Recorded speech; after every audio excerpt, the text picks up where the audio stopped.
Gwamnatin Jihar Katsina ta fara amsar aikin ginin makarantun sakandare guda 75 da ta bada kwangilar gina su ƙarƙashin shirin Agile daga hannun 'yan kwangilar da suka gudanar da aikin a ranar Laraba 16 ga watan Hudu shekarar 2025. Tawagar jami'an gwamnatin Jihar Katsina gami da jami'an shirin Agile suka ziyarci ƙaramar hukumar Dutsen ma suka amshi makarantar sakandare ta garin Dagelawai bayan kammala aikinta. Wannan makaranta ta garin Dagelawai da ke cikin ƙaramar hukumar Dutsen ma tana cikin makarantun sakandare guda 75 da mai girma gwamnan jihar Katsina Malam Dukko Umar Radda ya bada aikin gina su karkashin shirin Agile a fadin jihar Katsina. Ginin makarantar sakandaren ya kunshi karamar sakandare da babbar sakandare, an kuma gina su daidai da zamani a cikin gine-ginen azuzuwan har da mai bene tare da ɗakunan bahaya na zamani da kuma wadataccen ruwa na amfanin yau da kullum. An gina rijiya ta zamani tana amfani da wutar lantarki kuma tana amfani da hasken rana tare da manya-manyan tankuna na ajiye ruwa da kawunan famfuna domin samar da walwala da jin daɗi ga ɗalibai da malaman baki. A jawabin da ya gabatar yayin da yake amsar ginin makarantar, babban jami'i daga gwamnati da kuma hukumar shirin Agile Alhaji Usman Ibrahim Ladan ya ce, alhamdulillahi a wannan taro da muka zo muka gani muna gode ma Allah. Ma'ana da kai abin da muke ce ma community ownership da kuma participation, ma'ana al'ummomi su shigo cikin tahiyar da harkar ilimi a yankunansu. To kamar yadda muka gani muka kuma ji daga bakin SBMC chairman, wannan ya nuna mana cewa dama tun daga rana ta farko da muka zo muka ba ɗan kwangila wannan wuri domin ya zo ya gina muku wannan makaranta, sai da muka neme ku muka gaya muku cewa ga abin da za a yi muku.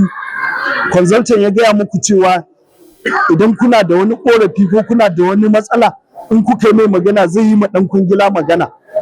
To kamar yadda muka zo a daidai wannan gaba, ya nuna cewa al'umma na wannan yanki na Dagelawal sun ba da gudunmuwa. Kuma sun karɓi abin. Kamar yadda consultant ya faɗa, mun zo a wannan wuri ne domin mu gani mu tabbatar da cewa wannan aiki an yi shi daidai da yanda hukumomin World Bank suka ce a yi, domin a inda muke nan muna tare da injiniyoyi waɗanda suka zo daga hukumar ci gaban jihar Katsina, ma'ana Katsina State Management Development Management Board. Sannan muna tare da injiniyoyinmu da muka zo da su ma daga hukumar Agile. To mun zagaya tare da consultant, tare da ɗan kwangila, mun ga aiki ya kai yadda ya kamata. Kamar yadda ya faɗa cewa ko gobe ana iya shiga a ci gaba da koyarwa. To alhamdulillahi an zo wurin, ma'ana an zo wurin da za mu anshi aiki daga hannunsu, hannun ɗan kwangila da kuma consultant, mu kuma miƙa ma community, ma'ana SBMC chairman wanda shi ne wakilinku a wannan wuri. Sannan mu ƙara jaddada muku cewa muhimmancin waɗannan gine-gine da aka yi shi ne a kawo yara makaranta. Ba ma kamar iyayenmu mata, ku bari yaranku su zo su yi karatu. Ilimi yanzu ba ka iya gane wani yaro ne, in mace ce ka haifa, in namiji ne, ba ka iya gane wane ne za ka amfana da shi. Ilimin da ka bashi da tarbiyyar da ka bashi ita za ta nuna maka. To ga dama ta samu, ku bar yaranku su zo su yi karatu. Idan sun yi karatun nan za su kawo ci gaba ga wannan yanki na Dagelawal. Daga ƙarshe muna godiya ga gwamnatin jihar Katsina ƙarƙashin jagorancin mai girma gwamnati Dukko Umar Radda. Sannan kuma muna godiya ga ma'aikatar ilimi ta jihar Katsina. Sannan kuma al'ummomi muna muku godiya domin kun taimaka, kun sa ido, an yi abin da ya dace. Muna godiya ga ɗan kwangila, sannan kuma muna godiya ga consultant waɗanda su suka tsaya dare da rana suka tabbatar da cewa duk abubuwan da aka shar'anta cewa za a yi kuma an yi su. Gashi yau Allah ya kawo mu ranar da za a anshi aikin nan a kuma dawo. Shi ma nashi jawabin yayin da yake amsar makarantar a madadin al'ummar yankin Dagelawai. Shugaban kwamitin kula da makarantu da gyaran su na garin Dagelawai mai unguwar garin ya ce. Ina godiya daga Allah subhanahu wataala da ya kawo wannan lokaci saboda a rayuwarmu ba mu taɓa tunanin haka za ta faru a cikin garin Dagelawai. Amma Allah da iya shi da isa shi da yadda shi abinda ba mu zato to gashi ya tabbata. Na farko wanda duk ya sallah hanyar zuwa wannan makaranta a cikin garin Dagelawai ko a jihar da wannan makaranta ba ta garin Dagelawai kadai bace ba. Ta ƙasa ce gabaki ɗaya.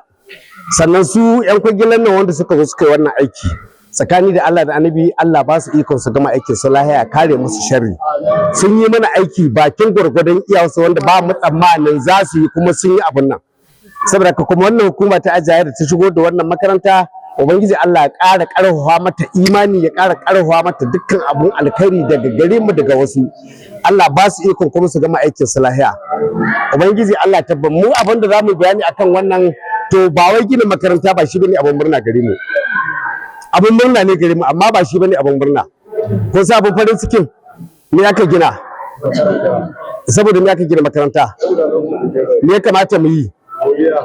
Gani kuma ya kamata mu yi ƙoƙari mu tabbatar da cewar dukkanmu da mu da iyayenmu da ƙannenmu da yayyenmu mun ba da goyon baya akan tabbatar yara a cikin wannan makaranta. Ba wai ɗakunan ba gini shine makarantai. A'a abin farin ciki a ce kawai yara sun cika makarantar nan tab har babu wurin zama. Da hukuma a jaye ɗin nan da su kansu 'yan kwangilan nan da dukkan musulmin da ke ƙasar nan har da wanda ma ba musulmi abin farin cikin shi a ce wannan makarantar kai ai ƙarar ake gina wannan makaranta ƙarar aka gina wannan makaranta shine abin alfahari gare mu shine abin godiya wurin Allah subhanahu wataala a gare mu to dan Allah dan Annabi ina kira ga iyayen yara da iyayen mu da kannan mu da daidai da mu da na ƙasa da mu ina roƙon arziki mu yi ƙoƙari mu ruwa wannan makaranta da zuri'a mu riwatar da zuri'an mu da Allah riga ba mu zuri'a nan ko ba ta mu cikin gari kaɗai ba dukkan ko ina da ko ina ƙauyukan nan daga na har iyakan mu da matazo local government na tabbatar da sai an samu wanda ya zo ne ya zo ya karatu ubangiji Allah tabbatar da alheri ubangiji Allah shi da kowa gidan shi lahiya Allah sa a gama lahiya mun jira da Allah ƙara mana sauran 'yan tawagar injiniyoyi daga gwamnatin jiha da na shirin Agile da suka amshi aikin sun hada da injiniya Maharazu Rabi, injiniya Muttaka Ibrahim da dai sauransu. Al'ummar garin Dagelawai da dama ne maza da mata, yara da manya suka fito suka tarbi tawagar domin nuna jin daɗin su tare da godiya akan wannan aiki da aka yi musu. Ƙarshen rahoton kenan. Ibrahim Kabir Jani, Mobile Media Group.